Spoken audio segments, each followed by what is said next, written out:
Abaho, kung hindi na po kaya yung pagiging Department of Justice Secretary, pwede namang iwanan na. Pwede naman mag-resign na.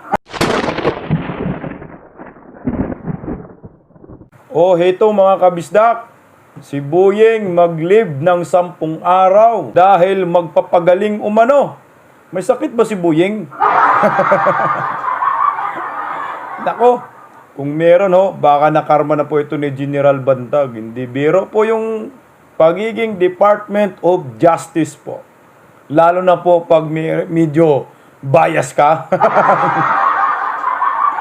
Meron kang kinikilingan at may pinoprotektahan, mai-stress ka talaga at mapipressured ka talaga kung meron kang kinakampihan at hindi patas yung pagtingin mo sa lahat ng mga akusado. Pakinggan po natin ang balitang ito dahil nakalib na po si Boyeng 10 araw po. Narito po. Pinumpirma ng Department of Justice na itinalaga muna ni si Justice Undersecretary Raul Vasquez bilang Officer in Charge o OIC habang nakalib si Justice Secretary Crispin Remulla.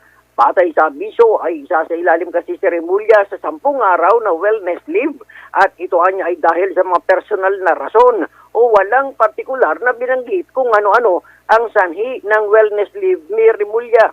Kasabay niyan ay tiniyak naman ng DOJ na mananatili silang committed sa trabaho at pagpapairal ng rule of law o pagbibigay ng hustisya. Ang mga opisyal at kawani naman ng DOJ ay patuloy ang trabaho at tutuparin ng responsibilidad upang masigurong tuloy-tuloy ang operasyon ng departamento sa panahong wala si Remulla. Samantala, humiling naman ang DOJ ng pangunawa at paggalang sa privacy ng kalihim. Oh, ayan po mga kabisdak, 10 araw na wellness leave itong si Boyeng. Ang tanong, ano pong sakit ni Boyeng? Bakit magpapagaling siya? Baka na high blood na po kay General Bantag at Kung Arne Tevis. Lalo na po si Kung Arne, binubodots-bodots niya si Boyeng. Tataas po talaga ang presyon po ni Boyeng. Tinablan rin pala ng sakit si Boyeng, no? Alam niyo po, sa totoo lang, no, hindi naman po tayo nagdadasal ng masama sa isang tao. Pero po, pag pinag-usapan po si Boyeng, mukhang natutuwa na rin tayo. Pero sana ay dinitaliman lang kung bakit wellness leave po yung ifinail. Anong meron? Magpapagaling ba siya? Anong sakit niya? Para malaman ng sambayanang Pilipino kung okay pa ba ang Department of Justice Secretary. Kung maayos pa ba ang kalusugan. Dahil pag hindi maayos po, baka hindi na maganda yung kanyang pagmamanage at pagdadala dyan sa Department of Justice. Halaga po yan bilang isang sekretary ng ating bansa. Batas po pinag-uusapan baka mamali ng hatol Tingnan mo si General Bantag, trial by publicity, kung ano-ano nang iniisip, demolition job. Kaya ito, hanggang ngayon, wala pa rin si Bantag, hindi pa rin nagpapakita. Dahil po, questionably po yung impartiality nila. Abaho, kung hindi na po kaya yung pagiging Department of Justice Secretary, pwede namang iwanan na. Pwede naman mag-resign na. Pwede namang ibigay na yan sa ibang tao. Total, naka-1 taon na rin naman Mukhang bayad na po si BBM kay Boyeng. 1 year na. Tama na!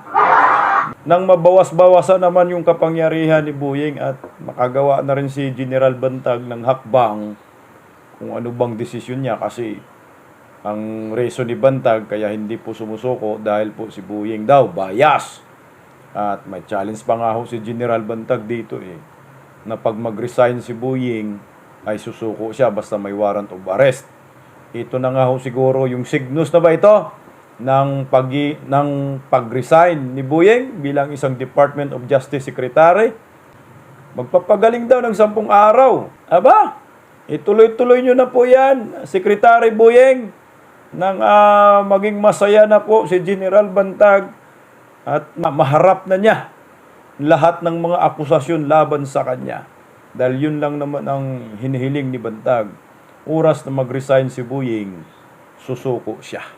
Sana nga ho, makapag-isip-isip naman itong Department of Justice Secretary na hindi na kaya ng kanyang katawan sa sobrang daming stress bilang isang Department of Justice Secretary. Totoo naman Stressin ka ba naman ni Kung Arnie Tivis? Sayawan ka ba naman ng budots? Promise. Pag hindi na kaya, resign now. Huwag na mag-leave. Diretso na resign.